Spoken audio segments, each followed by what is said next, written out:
Hey, what's up? I'm Armin van Buuren, and you are watching Vive One TV. Hola, estamos con Armin van Buuren, el DJ que estuvo anoche con nosotros en Vive One, y esto es Vive One TV. Armin, how are you today? Very well, thank you. How was it yesterday? It was an amazing time, isn't it? Yeah, it was a really great crowd. It took me 3 years to come back here in Mexico, and I was really nervous because I know it was sold out and there was like 20,000 people there. But I think it was, for me, it was almost perfect. Of course, it's never 100% perfect because I'm a perfectionist, but it was like the production was great. All the guys that I bring with me from the Netherlands, they did a really great job. The crowd was fantastic. It wasn't too cold, so that was good.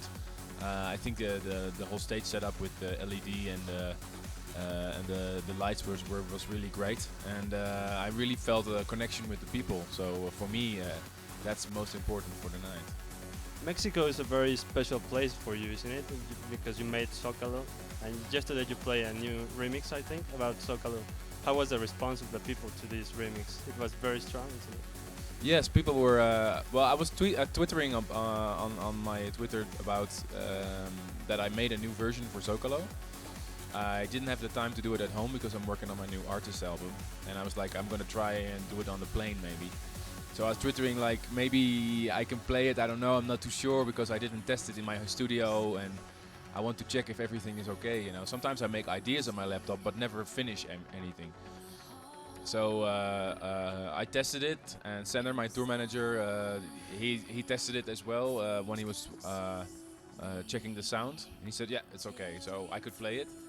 And yesterday I played it because so many people were saying on Twitter, you have to play it. It's a Mexico song, and it's really it's really funny because when I made Zócalo, I was with Gabriel in Dresden, and with that guitar, I was always thinking about this guy with a big sombrero sitting on a rooftop playing that melody, So it's really great that after so many years, people still know the song.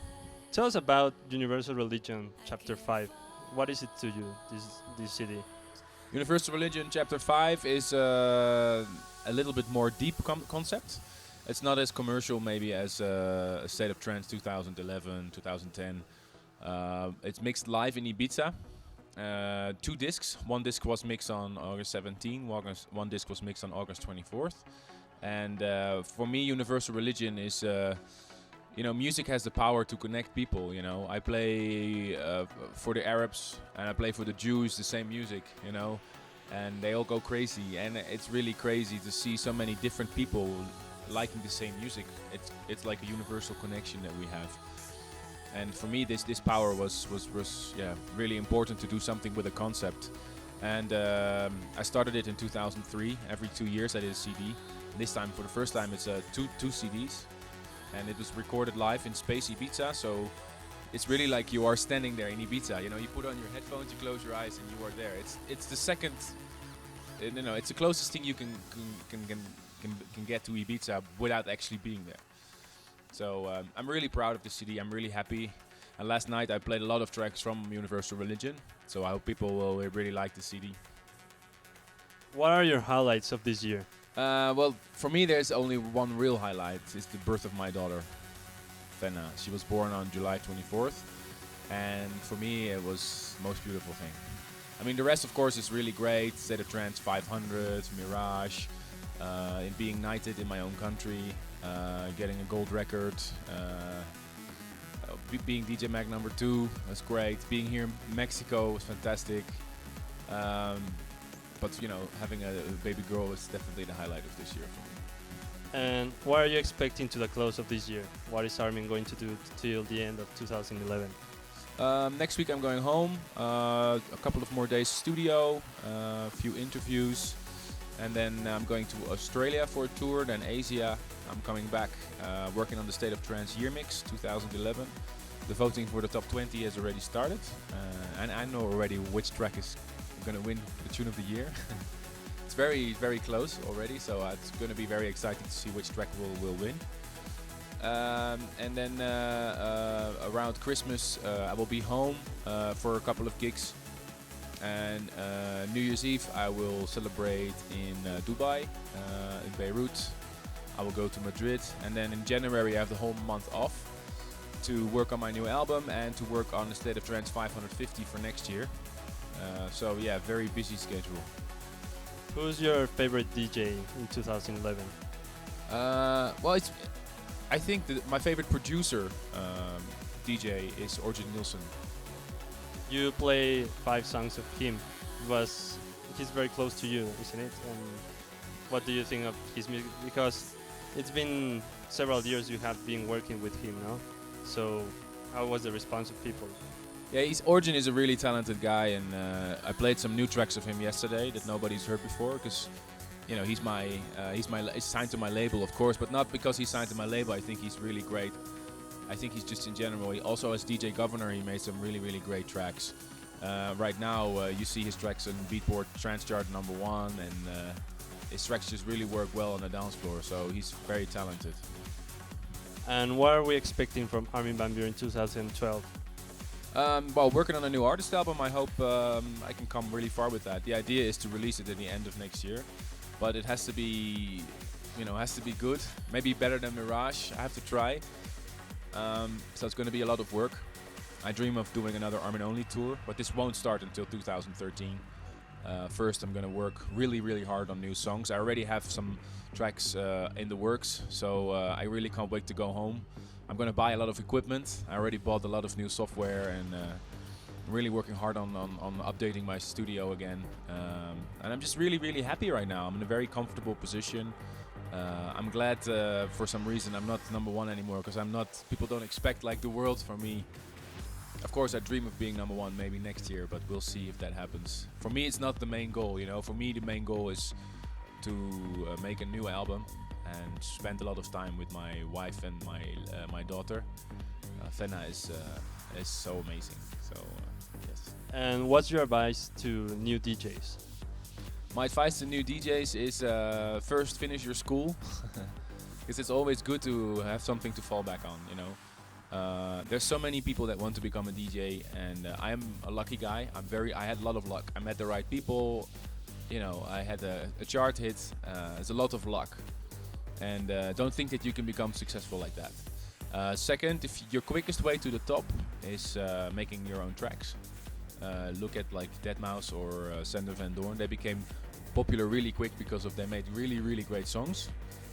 So start producing. This is the most important. And the third one is,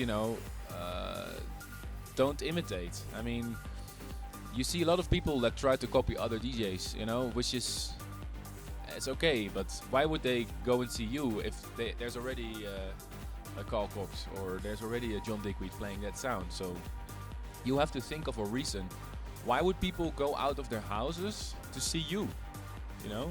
Why? They can sit at home, watch the DVD, have a pizza, go to bed early. Why would they go like, no, I'm not gonna watch the DVD. I'm gonna go out, put on my coat, go with my friends, buy a ticket, go. Why?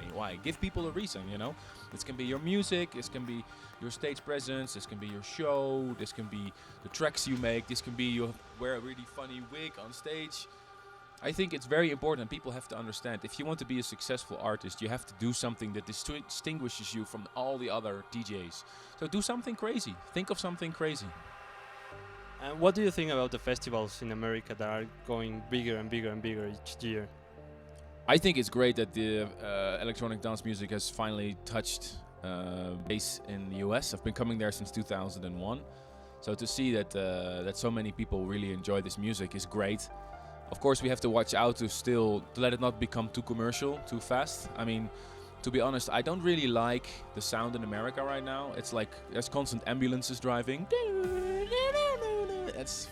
It's not my thing, I really like, the trance sounds, the beautiful melodies, the passion, and what you hear in a lot of American clubs now. Also, when I play in Las Vegas, I have to play really commercial, and I don't really like that. I like more the trance sounds, and I hope people will not forget this. Also in festivals in America right now, you have like all the big DJs. There's no build up in the night. You will have a very big house guy in the beginning, then you will have a dubstep guy, and then you will have a trance guy, and then it's like it's all this energy, and people get really tired. I think it's important to understand that dance music needs to, you need to build. You need to have patience to really understand dance music, in my opinion. And a night needs to have a certain flow. And this is the difference between America and Europe. But I think on the positive side, I think it's really great that America is blowing up. It's great for all of us. And I hope the promoters will also book unknown talent and some deeper guys. What do you think that people are saying that Las Vegas is going to be a new Ibiza nowadays? I think it's absolutely bullshit. I think the people that say Las Vegas is a new Ibiza should be slapped in the face, because they don't understand Ibiza at all, and these people should really shut up because they don't know what they're talking about. What does Ibiza means to you? Ibiza is a special place, and it took me a few years to understand Ibiza. But first of all, Ibiza is an island. Las Vegas is not an island. Ibiza is on the ocean. Las Vegas is not on the ocean. Ibiza has a massive history with clubbing. Las Vegas has a clubbing history too, but this is very different. Ibiza has, a couple of like really established brands like Space and Pasha and DC-10. This is not in Vegas. I know, of course, now Marquee, for example, is a really great club, but it's only been for a few years. What is really great about Las Vegas, I think, is that there's many interest now in electronic music. Lots of DJs are coming there. You have a lot of pool parties, which is great, but it is nothing like Ibiza, because Ibiza has something special, what we call the Balearic vibe. And this is like Café Del Mar with the sunset. For example, the Sunday parties in Space. The special atmosphere that is in Ibiza is not going to be copied. What frustrates me, every year I come somewhere new. For example, a couple of years ago they were saying, oh, Mykonos is the new Ibiza, or Cyprus is the new Ibiza. No, there will never be a second Ibiza, simply because there is no second Ibiza, there is only one. And what do you think is going to be the future of electronic music and the scene? I think the future for electronic music is very bright. What you do see right now is that it's spreading more and more and more. It started as house music, which was one direction. Then you had like techno and trance and everything. And now even within trance, you have like all these different sounds. For example, you have the more vocal sounds from Dash Berlin, or you have the more driving, energetic sound from Simon Patterson, which is more hard. So even within trance, you have different genres developing, and I think this is great because every genre will have its fans, and I just hope that people are open-minded for it. Right now, also, all of a sudden, you have dubstep that's really great, really big in America, so this is fantastic. So what I see for the future for electronic music is that this will go on and on and on. It will spread across all the genres, and it will mix. You have right now dance music is mixing with pop music. Don't really know if that's a good thing, but it's happening. And then you have like trance, which is mixing with harder beats, and you have trance mixing with vocals, and you have trance mixing with euphoric elements, still the 138. So it's spreading, across everything. I think it's really great. And what's your favorite track of the year? My favorite track of the year is Orjan Nielsen, Between the Rays, for sure. That's the best track of the year for me.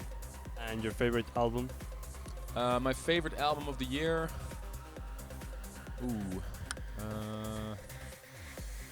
I think it was Future Sound of London, Environments 3, but I don't know if that was released this year. If it was last year, then maybe this year is... I'm gonna go for the new Coldplay, My Luxy Lodo, I think.